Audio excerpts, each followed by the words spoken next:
Bonjour les amis, bonjour chers frères. Je vais vous faire un résumé des notes que j'ai prises d'une conférence de l'abbé Jacquemin. Donc c'est le premier cours des exercices de Saint Ignace de Loyola, le fondateur de l'ordre des Jésuites. Alors on va commencer par une prière. Au nom du Père et du Fils et du Saint-Esprit, ainsi soit-il. Venez, Esprit Saint, remplissez le cœur de vos fidèles et allumez en eux le feu de votre amour. Envoyez votre Esprit, Seigneur, et il se fera une création nouvelle, et vous renouvellerez la face de la terre. Ô Dieu qui avez instruit les cœurs de vos fidèles par la lumière du Saint-Esprit, donnez-nous par ce même Esprit de comprendre et d'aimer ce qui est bien, et de jouir sans cesse de ces divines consolations. Par Jésus-Christ notre Seigneur, ainsi soit-il. Alors tout d'abord, on remarque que Dieu est Dieu, et que quand on pense à lui, c'est une chose de penser à lui, mais s'adresser à lui, ça demande un plus grand respect, parce que par définition, la pensée a tendance à s'approprier l'objet sur lequel elle se concentre. Donc c'est pas pareil de méditer sur un objet, sur une créature, que sur le créateur lui-même. Voilà. Donc on peut penser à Dieu, c'est une chose, mais on doit marquer un plus grand respect pour les prières orales et mentales. Voilà. Alors quand on fait la retraite de Saint Ignace, c'est important de garder le silence. Et après chaque cours que le prêcheur nous donne, on fait 1 heure d'oraison quand les retraites durent 30 jours et environ 25 minutes d'oraison. Donc l'oraison c'est la prière, quand c'est des retraites spirituelles de 5 jours. Alors surtout, il ne faut pas écourter ce temps d'oraison. Et puis, comme c'est un moment propice pour que l'on reçoive beaucoup de grâce de la part du Seigneur, les bons esprits vont venir nous aider, nous donner beaucoup de consolation. Donc il y a les anges, il y a les saints, et puis le prêtre est là pour nous aider à aller au ciel, ou le théologien. Et puis de l'autre côté, il y a des mauvais esprits qui vont nous faire des désolations, qui vont nous décourager, etc. Donc si on n'a pas très envie de prier, si on a envie d'écourter l'oraison, en fait, il faut contre-attaquer. Et au lieu de faire 25 minutes, on va faire un peu plus. On va ajouter du temps d'oraison pour humilier l'orgueil du démon. Alors, dans le livre bleu des retraites de Saint Ignace, dont je vais vous remettre une troisième fois le lien, il y a une prière qui est importante et qu'il faut faire au début de chaque oraison. La voici. Ô Dieu, souverain Seigneur, je vous demande la grâce nécessaire pour que toutes mes intentions, toutes mes actions, toutes mes opérations de l'âme soient purement ordonnées durant cette oraison, au service et à l'urgence de votre majesté. Ainsi soit-il. Voilà. Donc, alors le premier point, donc le fondement et le principe. Donc Saint Ignace nous dit qu'il faut se vaincre soi-même, il faut mettre de l'ordre dans sa vie. Alors, sans exagérer, puisqu'en fait, mettre de l'ordre dans sa vie, c'est pas le but, en fait, c'est le moyen pour atteindre le but. Donc on va voir ce que c'est que le but. En fait, le but c'est louer, honorer Dieu et le servir. Donc, mettre de l'ordre dans sa vie, ça permet d'atteindre le but. Alors, pendant la retraite, et puis en fait dans la vie en général, quand on a des interactions avec qui que ce soit, il faut éviter les malentendus. Et si on n'est pas d'accord avec quelqu'un, il faut se dire que peut-être on comprend pas tout.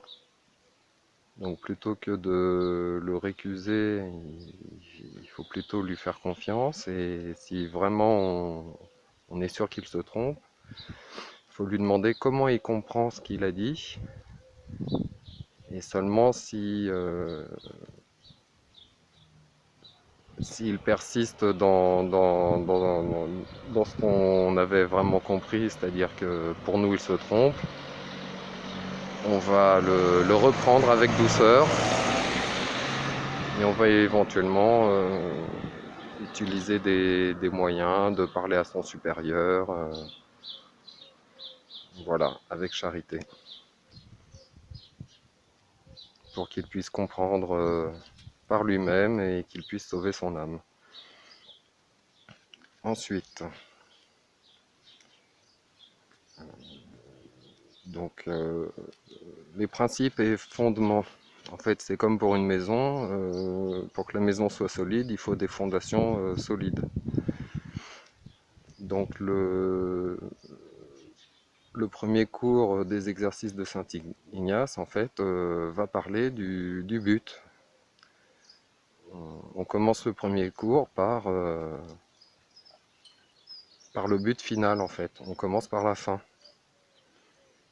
Donc, quel est le but, en fait? Le pourquoi de notre existence, en fait, c'est qu'est-ce qui peut faire notre bonheur? Alors, si on veut comprendre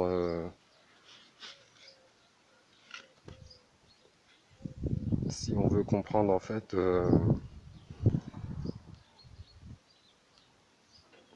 une créature, en fait, il faut voir l'image de Dieu dans cette créature. Et on va voir dans chaque créature, on va voir l'image de la Trinité. On va voir l'amour, on va voir l'expression du Saint-Esprit dedans.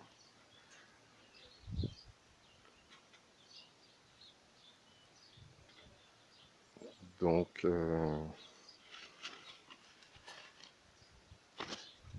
en fait, il faut comprendre que toute personne qui agit, elle a toujours un motif, elle a un but. Donc, c'est le motif qui crée l'envie de l'action. Alors, c'est Dieu qui est le créateur. C'est lui qui œuvre, donc c'est l'auteur qui décide quel est le but de ces créatures. C'est lui qui décide, il met l'objectif de l'homme, qui est donc de louer, honorer et servir Dieu. Donc le but c'est Dieu, et le moyen c'est la relation avec Dieu. Alors il y a une bonne et une mauvaise nouvelle, c'est qu'en fait on n'a pas d'autre choix. La bonne nouvelle, c'est que comme Dieu est parfait, et ben atteindre comme but de pouvoir se l'approprier, de pouvoir le posséder, c'est une très bonne nouvelle. Et pour certains, la mauvaise nouvelle, c'est que s'ils sont pas inclinés à vouloir ça, ça va pas bien se passer pour eux. Voilà, je vous laisse deviner. Alors Dieu est infiniment bon et il veut donner le maximum. Donc le maximum qu'on puisse donner, bah, c'est se donner soi-même. Donc Dieu nous donne un maximum de grâce et il a été jusqu'à se donner lui-même. Alors, la fausse liberté, c'est de croire qu'on a le choix entre faire le bien et le mal, alors que la vraie liberté, c'est de faire toujours le bien. Alors, faire toujours le bien, c'est pas une limitation. Donc, c'est une illusion de croire que on se prive de quelque chose en ne pouvant pas faire un petit péché à droite à gauche. Parce qu'en fait, Dieu ne peut pas tout faire. Dieu ne peut pas faire des choses misérables, mesquines. Et donc, c'est pas, toujours faire le bien n'est pas une limitation. Alors, on peut faire le mal physiquement et psychologiquement. On a une forme de liberté de le faire.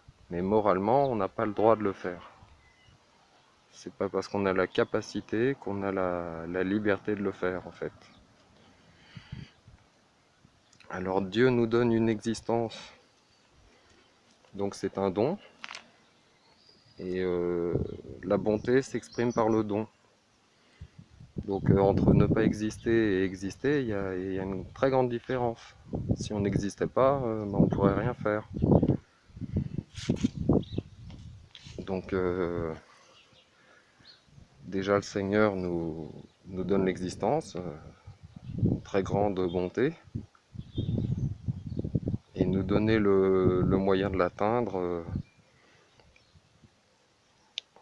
donc par le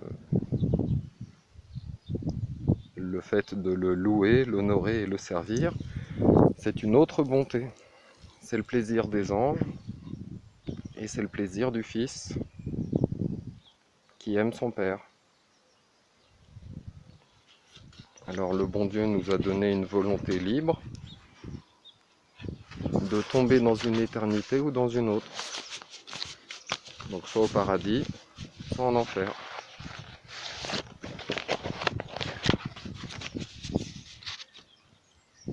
Sachant que si on s'attache aux créatures, aux plaisirs temporels, les plaisirs qu'on en retire seront toujours inférieurs aux plaisirs qu'on aura de posséder Dieu. Parce que Dieu est infini. Donc à la mort, il y a bien la mort du corps physique, parce que tout ce qui est composé finit un jour par se décomposer. Mais l'âme, elle, ne meurt pas. Parce que l'âme n'est pas composée. Un esprit n'est pas composé, il est un.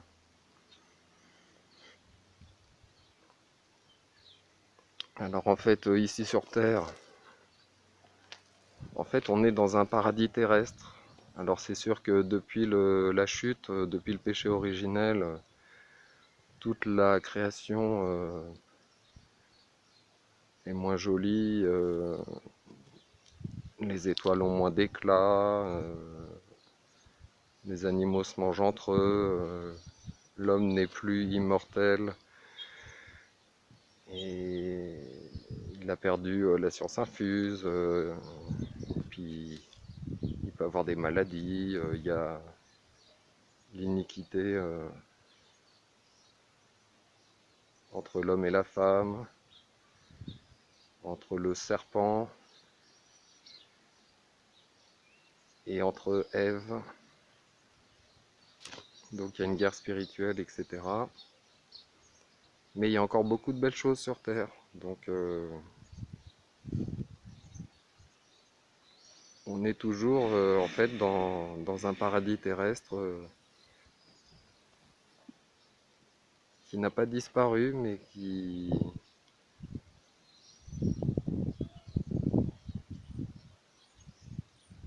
a moins d'intensité, de beauté. C'est tout. Mais si on sait voir la beauté qu'il y a dans le monde, on la trouve. Alors le bon Dieu veut nous faire passer du paradis terrestre au paradis céleste. Donc, qu'est-ce qui fait qu'un corps physique d'Adam et Ève était immortel? C'est parce qu'ils mangeaient du fruit de l'arbre de vie. Et en fait, ce fruit permettait une régénération. Donc pareil, à la résurrection, il va faire une création nouvelle. Et on sera donc dans un paradis céleste et il y aura à nouveau l'arbre de vie. Et en fait, saint Thomas d'Aquin nous dit que c'est la force de l'âme glorieuse qui maintiendra le corps en vie de manière éternelle. Parce qu'en fait, ça sera la même âme, mais elle aura reçu d'autres dons. Des dons plus puissants pour cette âme. Des dons glorieux. Alors le péché, c'est la désobéissance. C'est le fait d'avoir mangé du fruit de l'arbre défendu, de la connaissance du bien et du mal. Donc le bon Dieu a trouvé une solution, il y a la résurrection. Donc l'abbé Jacquemin dit qu'il y a des preuves scientifiques que l'âme spirituelle est immortelle, et puis la révélation nous le donne aussi. Alors est-ce qu'on doit passer beaucoup de temps à se construire une maison ici sur Terre, ou est-ce qu'on doit travailler à notre véritable demeure qui est l'éternité? Est-ce qu'on peut faire les deux,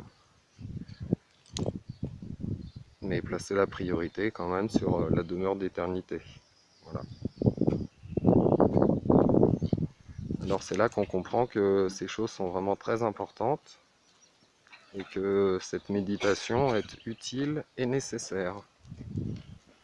C'est pas juste pour les mystico-dingos, pour reprendre les propos du prêtre.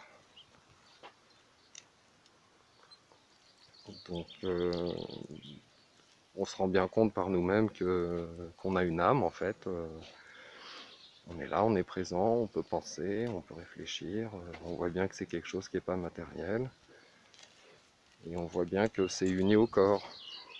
Parce que ce qui différencie un corps vivant d'un corps mort, bah, c'est bien la présence d'une âme ou son absence. Donc croire que la résurrection existe, c'est une idée qui est tout à fait raisonnable. Alors en fait, l'âme a trois puissances. Il y a la mémoire, l'intelligence et la volonté. Donc le bon Dieu nous a fait le don d'intelligence. Donc il nous demande de croire. Il nous a fait le don de volonté. Donc il nous demande d'obéir. Et donc le bon Dieu nous a fait des dons d'amour. Et il nous demande une preuve en retour de notre amour envers lui. Donc il nous demande l'obéissance.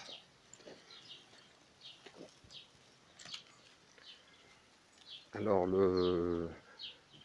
l'objet de la méditation qui peut aider, c'est un lieu certain dans lequel on va se trouver un jour, c'est la mort, c'est le moment où on va mourir.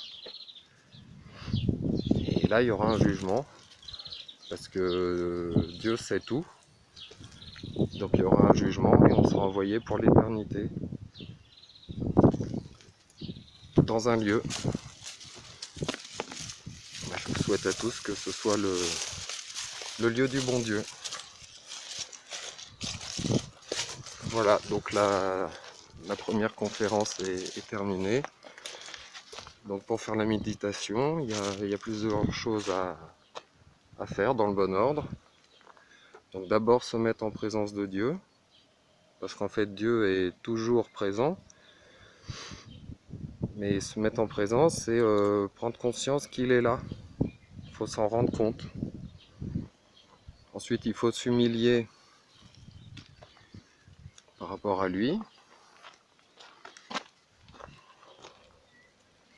Et puis, parce que seul lui est parfait.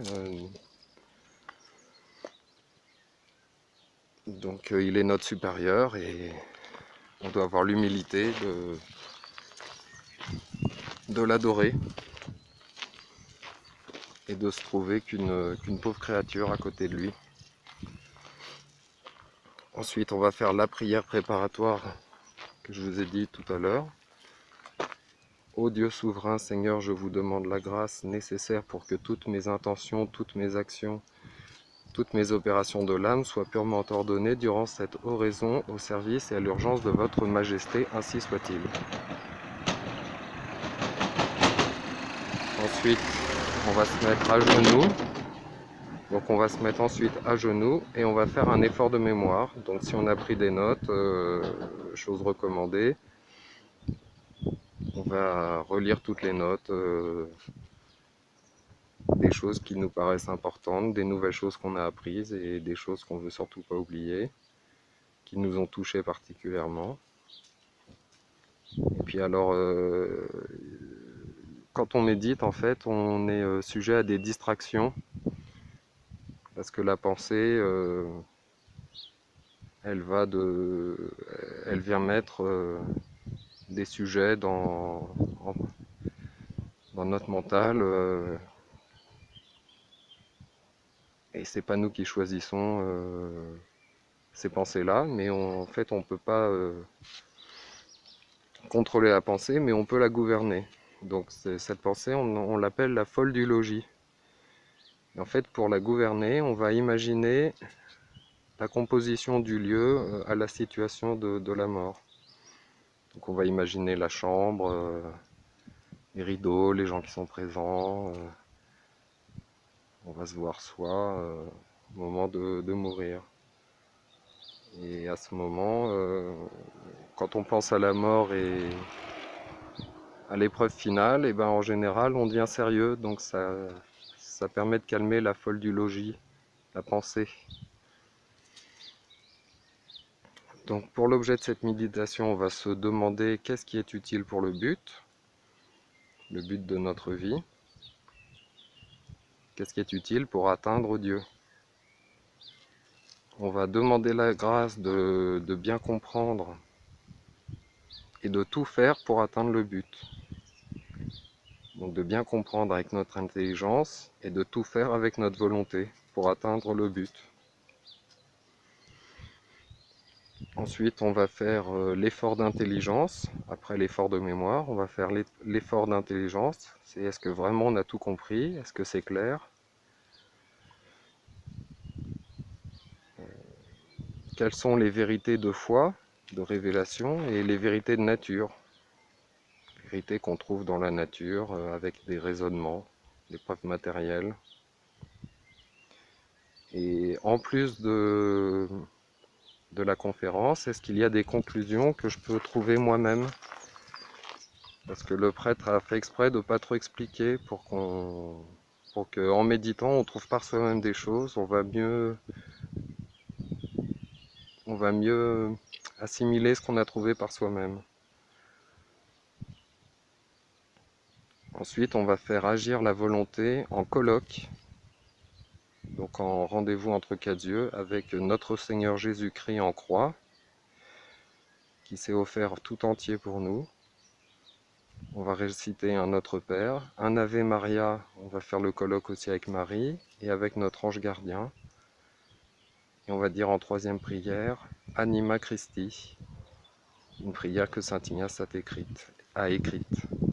Et pour finir, on va faire l'examen de la méditation, c'est-à-dire on va vérifier si pendant la méditation, comment ça s'est passé, est-ce qu'on a bien suivi tous les points, est-ce qu'on a été distrait, est-ce qu'on a pensé à autre chose, ou est-ce qu'on était bien concentré, est-ce qu'on a écourté l'oraison, ou au contraire, est-ce qu'on a respecté le temps, est-ce qu'on a fait une contre-attaque pour humilier le démon qui veut nous empêcher de prier. Voilà comment ça s'est passé. Donc normalement, après chaque méditation, on prend rendez-vous avec le prêtre pour faire le point.